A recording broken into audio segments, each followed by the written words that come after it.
Il vivo. 2 anni or sono di questi tempi è stata la sora Maddalena a raccontarmi i suoi guai. Lei e il marito vignaiuolo ci avevano affittato per l'estate la loro casuppola. Casuppola che, se il signor Andrea Vignaiuolo fosse disposto a cedermi, piglierei in cambio del mio villino di Roma.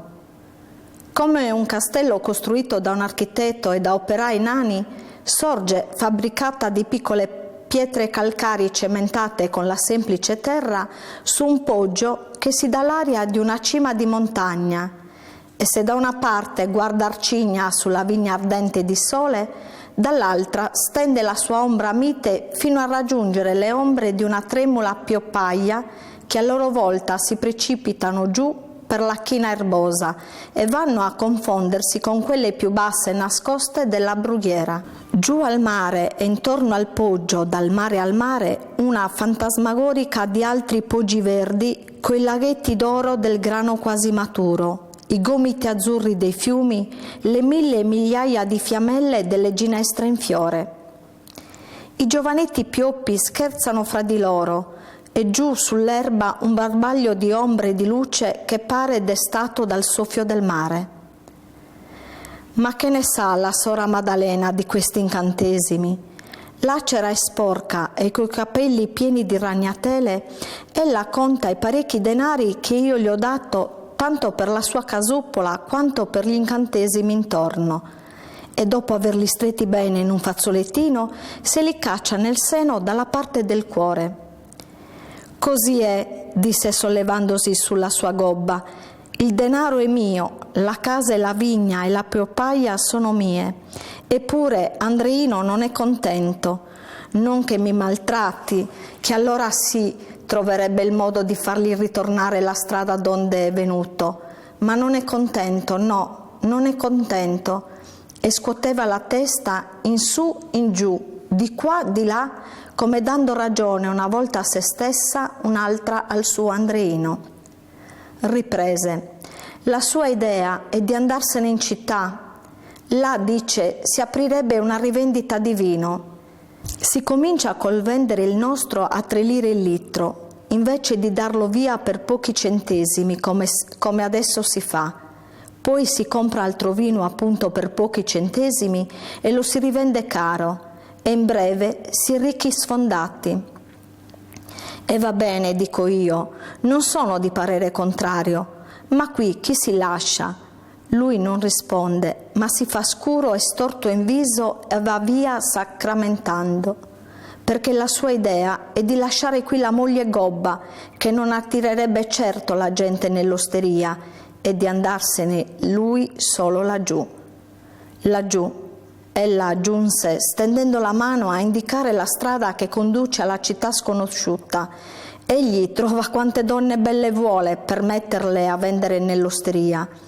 E così si mangiano e si godono assieme la mia roba, mentre a me, qui, lavora e lavora, la gobba cresce allegramente.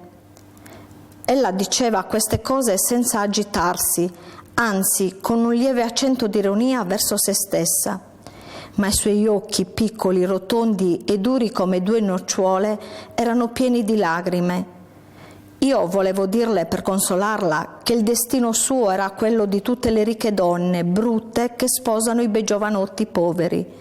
Manco a farla apposta però in quel momento emersero su dalla pioppaia la testa pelata e il naso a zucca del piccolo Sor Andrea. Solo gli occhi del piccolo Sor Andrea erano belli, grandi, glauchi, attoniti. Ad ogni parola che egli pronunziava ed ascoltava si animavano ed esprimevano i variabili sentimenti del suo cuore sensibile. Egli voleva bene alla moglie a modo suo e a sua volta mi confidò che solo gli dispiaceva di non avere figli da lei, nascessero pure gobbi. È una gran brava donna, silenziosa e tranquilla. Vede come tiene la casa in ordine. Ha mai veduto, signora, una casa più in ordine e più pulita di questa? È vero, Sor Andrea, la casettina è un modello di rifugio per gente che arriva dalla città ancora sotto l'incubo della lucidatura dei pavimenti, della pulizia dei tappeti e della baraonda degli oggetti inutili che risucchiano la nostra vita, dandosi anche l'aria di essere necessari. Specialmente le 3 stanze in fila affittate a noi, che aperti gli usci ne formano una sola e tutte s'affacciano sulla ridente Piopaglia, hanno pur esse qualcosa di fantastico. Non c'è nulla e c'è tutto, e quindi ci si parla da camera a camera come da cuore a cuore, e basta stendere la mano senza muoversi e senza staccare gli occhi dal materno viso della natura per trovare quello che pur materialmente c'è necessario per vivere. Come la fata trasformata in gobina per provare il cuore della gente, la Sora Maddalena passa ogni tanto in queste stanzette e rimette a posto le cose che le nostre abitudini di disordine scompongono. Ed è lei a renderci dolce il ritorno dalle escursioni col farci miracolosamente ritrovare la tavola apparecchiata e il cibo pronto. Peccato che la sua tristezza, sebbene sepolta, guasti l'aria intorno. Un altro suo difetto era la ripugnanza per le cose superflue. Un giorno che portai a casa un mazzo di ginestre, invano le domandai un vaso dove metterle, anzi si irritò. I fiori bisogna lasciarli stare sulla pianta, non si vedono dalla finestra. Staccati servono solo per i morti.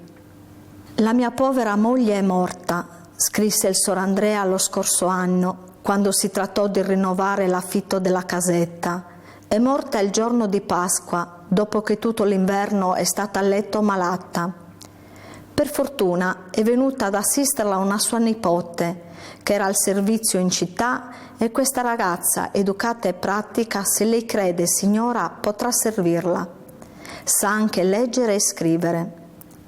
Questo lo credo, perché la lettera non è scritta coi soliti caratteri primordiali del Sor Andrea. La notizia però non ci commuove, perché in quanto a leggere e scrivere è meglio non pensarci lassù. Ci si dovette pensare invece appena tornati lassù, perché la nuova padrona non faceva altro che leggere e scrivere. Da un mese ho sposato la nipote della povera Maddalena, ci annunciò il Sor Andrea venuto giù alla stazione per incontrarci.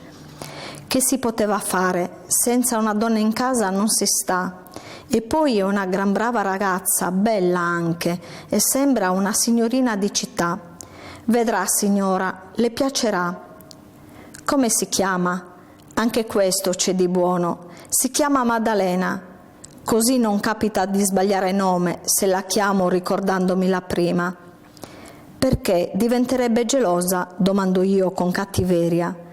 Ma il Sor Andrea è proprio un buon uomo e passandosi la mano sulla testa come fanno le persone preoccupate risponde pensieroso. Non è questo, non c'è pericolo. Però tante volte capita che occorre una cosa e allora, ricordando che la povera Maddalena era sollecita, la si chiama come fosse ancora lì. Ma si capisce, questa qui è tanto giovane ancora. Questa Sora Maddalena II ci apparve come una fata anche lei al limite della Piopaglia.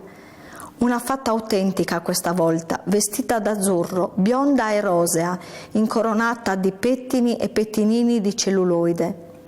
Non le mancava neppure la collana dello stesso genere e le gambe dritte parevano nude per il colore delle calze dei merciai ambulanti. Teneva in mano un mazzo di fiori fatto con arte, con lo sfondo di felci e il giallo della ginestra mescolato al cremisi della digitale purpurea, e me lo offrì, piegando alquanto il ginocchio destro. Così avevo veduto una signorina dell'aristocrazia offrire un mazzo di fiori a una principessa di sangue reale. Mi fece buona impressione, non tanto per i fiori e l'inchino, quanto per la speranza che ella sapesse anche stirare i vestiti come le cameriere fini. Speranza che cadde senza più rialzarsi quando si entrò nella casetta.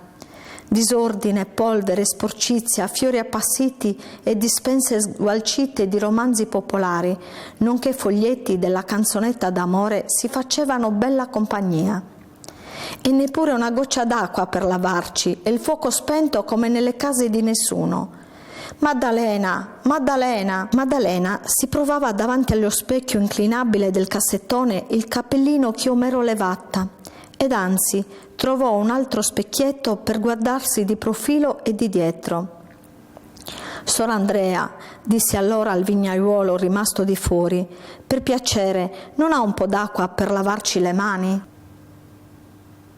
Maddalena, Maddalena, anche lui chiamava, ma era come se davvero chiamasse l'altra, e dalla pioppaia rispondeva il fringuello lieto e melanconico assieme. Così si tirò avanti alla meglio, industriandoci da noi. Del resto, il povero Sor Andrea si faceva a pezzi per aiutarmi, visto e provato che rivolgersi alla giovine sposa era come supplicare una santa sull'altare. Bella e buona e sempre adorna come una santa di terracotta, Maddalena rispondeva invariabilmente: «Vengo, faccio, sì», ma non si muoveva dallo specchio o dalla tavola di cucina dove scriveva indirizzi su cartoline illustrate. Poi a volte spariva e la si vedeva tornare dal fitto della pioppaia con gli occhi stralunati e in mano un fascicolo arrotolato del grande romanzo La principessa cieca. Il Sor Andrea era già stato a fare la spesa, aveva messo a cuocere la verdura e preparava il vino per la tavola. Lei si degnava di rifinire le faccende, ma con aria stanca e nauseata. Doveva essere figlia bastarda di qualche grande signore. Il marito non la sgridava mai, era triste però come la prima sora Maddalena. Un giorno si tornò a confidare con me. «Che vuole? Il torto è mio di averla voluta sposare. È un uccellino di città, non di bosco lei. E il suo desiderio è di tornare laggiù». Anche lui con la mano indicava la strada che conduce alla grandi città, e credo che mi abbia sposato solo perché gli ho promesso che si avrebbe ad aprire una rivendita di vino a Roma. Ma non ce la conduco, no, no e no, affermò infine a se stesso con due energiche scosse del capo. Eppure ce la dovette condurre in novembre, quando i pioppi cessano di ridere e di scherzare e le foglie stanche di gioia si ammalano e muoiono. Anche lei tossiva, aveva sempre freddo e ricordava la pelliccia leggera e calda che ella si provava a insaputa della sua ultima padrona. Il Sor Andrea la portò da uno specialista che gli consigliò di ricondurla su, dove c'è l'aria buona, ed egli pazientemente se la ricondusse a casa finché un giorno di marzo la riportò ancora giù accanto alla prima sora Maddalena nel piccolo cimitero dove si sentiva già l'odore delle giunchiglie. Siamo tornati ancora nella casetta. Il Sor Andrea è venuto come sempre alla stazione e carica il bagaglio sul suo calesse. Sta bene il Sor Andrea, si è ingrassato e ringiovanito, e i suoi occhi mi ricordano la pioppaia mutevole e ridente. Vedrà come starà bene quest'anno, signora, vedrà, non dico altro. Tutto, infatti, è ordinato e pulito come il primo anno, e c'è un mazzo di fiori in mezzo alla tavola. Le brocche sono piene d'acqua fresca, il fuoco acceso. Comanda, signora? E il Sor Andrea, che per ridere si è messo il grembiulino bianco ricamato, ricordo della sua seconda moglie.